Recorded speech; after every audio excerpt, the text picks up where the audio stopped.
இந்த கொஷினை பார்க்கலாம்.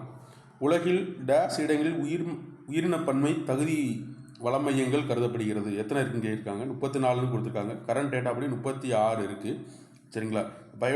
பயோடைவர்சிட்டி ஹாட்ஸ்பாட் அப்படிங்கிறது ஸ்கூல் புக் இல்லாமல் வெளியே டேட்டா என்ன இருக்குது அப்படிங்கிறத பார்ப்போம். இது பாருங்கள்.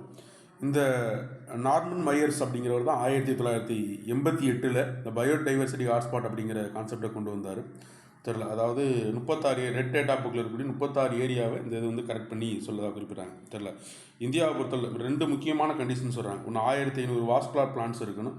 சரி, அதுக்கடுத்து என்னைக்குன்னா இப்போ முக்கியமாக இன்றைக்கி 30 ஏரியா ஒரிஜினலாக நேச்சுரலாக வெஜிடேஷனாக இருக்கணும் அப்படிங்கிறத குறிப்பிட்றாங்க. ரெண்டாவது கேட்டால் இந்தியாவை பொறுத்தளவில் 4 இடங்கள் இருக்குது. ஹிமாலயா, இண்டோ பர்மா, தெரியல வெஸ்டர்ன் காட்ஸு அண்ட் ஸ்ரீலங்காவை சேர்த்து, அப்புறம் என்ன கேட்டால் சுந்தர்லாண்ட்.